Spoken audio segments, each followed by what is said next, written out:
Siguro na ano ko itong mga 2 years. Pero wala naman naging major na nabalian ako ano. Ang nangyayari kasi dyan, sir, nagiging mannerism na kaya tulad niyan. Madali lang siya patanong, ginagano mo lang. Konti. Ang mangyayari kasi napupudpud siya, nai-scratch yung cartilage. Kaya pag nagkaroon ng ganun, hindi na mawawala yun. Pero kung unnecessary naman na patunogin, wala nang nangyayari sa balikat mo, hindi ka naman nangangalay, huwag mo nang huwag mo nang hanapin kasi ikaw rin ang habang katulad niyan, bata ka pa. Pagdating ng mga ilang taon pa, palakas na ng palakas yung kayod niyan. Ngayon, siyempre, ikaw konting. Pero yung ano kasi di pa rin buto ko. Naka ano dito. Yung ganyan. Ang tawag dyan is acromion. Ngayon, dito sa acromion clavicular joint, Akin na yan. Ay, sorry. itong acromion na tinatawag, wala nang bearing to. Para sa inyong kaalaman, wala kayong dapat ikatakot yan. Ang tawag dito is stretching of acromion clavicular joint. Meron pong ligaments yan na napapatira ng konti, kaya umaangat ng konti. Pero kahit maputol mo ng todo yan, naging hanger na parang putol yan, wala pa rin yun. Ang mangyayari dyan, pwede mong ipa-opera kasi pangit tignan. Pero kahit anong kilos mo, makakabalik ka sa ganon. Ang magiging consequences lang nun, hindi ka na pwedeng magbuhat ng sobrang bigat. Ano nga eh. Bakit? Mahirap yan. Mangangalay siya. Kasi maaring maputol na kasunod yung trapezoid mo tsaka yung conoid pag naputol yung tinatawag na AC joint. Ngayon, lalawak na yung ano. Pero kahit maputol yun, ang mangyari pa rin, buhay ka pa rin. Wala pa rin magiging bearing yun. Kumbaga, hihirap lang ang tanging pagbubuhat sa'yo. Pero siyempre, pag naputol na natin ligaments na yun, pangit na siya tignan. Kaya mapipilitan ka ng ipa-opera. Pag in-opera yun, lalagyan yan dito ng clip. Hintayin yung plate. Yun lang. Pero yan, kahit anong adjust mo yan, yung sa AC joint, ito po nangyayari si Carl dito. Ang nangyayari kay bossing, sir, bakit gano'n nakaangat yung dito ko? Ayan o. Yan, ang tawag dyan, ayan o. Supposed to be pantay yan. Ganyan o. Yan yun. Ngayon, kasi pag naputol mo yan, ngayon, nandito siya. Pag naputol mo yan, ayan na, broken na siya. Pag nag-broke yan, siyempre, nakalutang na ngayon yan. Katagalan, pag nagbuhat ka ng mabigat, o puwersa ka ng mabigat, pati yung kasunod, yung trapezoid, mapuputol na rin, tsaka yung conoid. Pero bago mangyari yan, siyempre, i-avoid mo na yung magbubuhat ng mabigat. Pag-alalay mo na lang siya. Kaya magiging okay pa rin. Kasi, hindi, alam mo na may damage, so diyan ka pa rin pupuwersa. Pag ganito na ang buhat mo, magagamit mo pa rin sa mga kahit anong bagay. Mangyayari nga lang yan, pag napagod, siyempre, sabihin natin nagtatrabaho ka, para siyang bumibigat, para siyang nangangawit. Pero pag napahinga, in a few hours or in one day, back to normal ka na naman.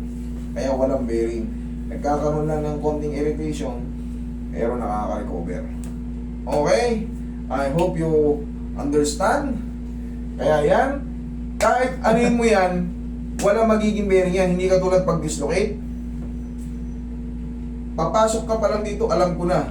Kasi ganyan na yun, sir. Ito, nalaglag eh. Pero yan, siyempre pag nag-dislocate yan, pag kinumus mo ng ganyan, sisigaw na kagayan. Ibig sabihin yan, wala lang yan. Oh. Kasi hindi naman. Kung tumutunog naman ang problema mo, if unnecessary nga, kung hindi mo naman kailangan ganunin para tumunog, normal lang. Kung ano, hindi mo tumutunog. Kung ano na yung kilos natin, yun lang. Huwag mo na ipagyabang sa tol. Tingnan mo tol. Tumutunog nga eh. Parang nga. Yun. Ngayon, sumasakit ba siya ngayon? Ay pag yung ano, sa umaga, parang walang lakas. Parang wala na. Oo. Hindi, palitan na. Gagawin natin, papalitan ko ng posisyon. Pero, yun nga, idol, kung hindi naman kinakailangan patunugin. Kasi magkikreate yun ng friction. Pag nag-create ng friction, maiirita yun. Ngayon, ang feeling mo nun nga lang, parang walang lakas. Parang pagod na pagod. Yes, parang pagod na pagod. Pero kung gagawin mo lang dyan, palagi mo lang ipapangat sa tropa. Ganito lang. Ngayon, pag sumakit yung ganito mo, automatic karugtong kasi yan Oo, dito sa likod eh. Karugtong nga, yung tinatawag nating rotator cuff, consists of 4 muscle. Rotator, supraspinatus, infraspinatus, subscapularis, teres minor. Ngayon, siyempre, pagka sumakit yung dito mo, iyan o, nagra-radiate yan dyan katagalan. Katagalan pa ganyan. Siyempre, maiirita ka na rin dahil nandyan eh. Dati dito lang. Pero Parang yung maubok na dugtungan to eh. kasi, yung dugtungan eh, ano, idol oh. Dugtungan, nandito. Pero siyempre yung muscle pag ganun eh, wala kang magagawa kundi talagang sundin yung cycle ng Umubok na nga buhay. itong kabila ako ano eh. Oo, idol, kasi yung mga muscle, magre-reklamo yan eh. Okay, tingnan mo natin. Pag ganito lang, ay angat mo na sa tropa. Yan o. Very simple lang. Pag ganun mo lang, every kunyari, nangawit ka, tol, parang nga.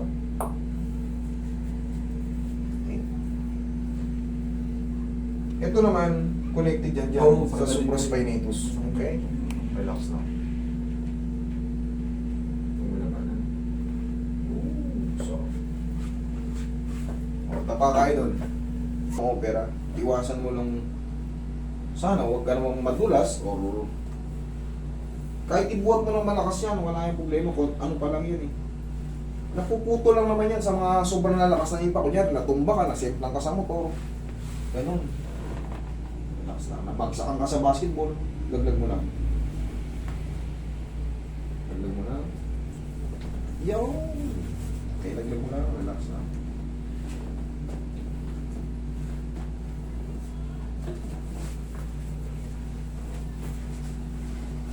Relax. Huwag mo lalabanan.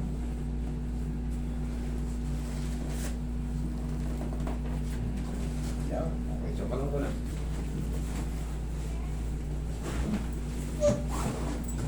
Taas mo yung balakang mo, sir. Okay, baba. Yan. Lagi sa tiyan ng kamay. Lagi sa tiyan. Yan. Relax na. Inhale. Exhale. Diyan na muna. Huwag na tayo.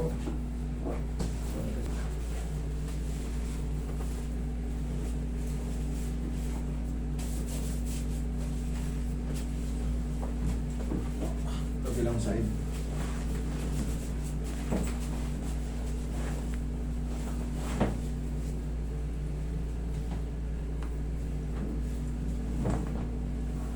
Okay. Upo.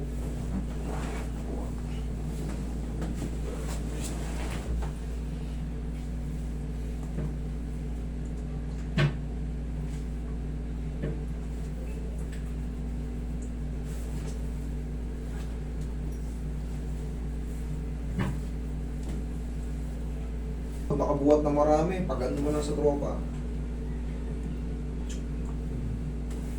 Pero nga lang ano yung parang kumalang. Hmm. Pagbato ko ng bola sa ano, bakit putang na may ano, may kumalang. Nangyari yun to, kailan yun? Parang ano na, second 2 weeks. 2 weeks? Ngayon, galawin mo yung braso mo. Ayun. So yung ano, Oh. pati ang hirap iangat eh, parang kumakalang talaga yung Ngayon. ulit eh.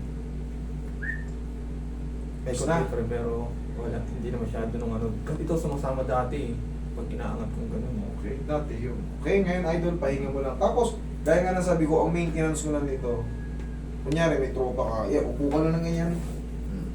Panood mo sa kanya to, ganyan o. Hindi malakas. Okay? Thank you.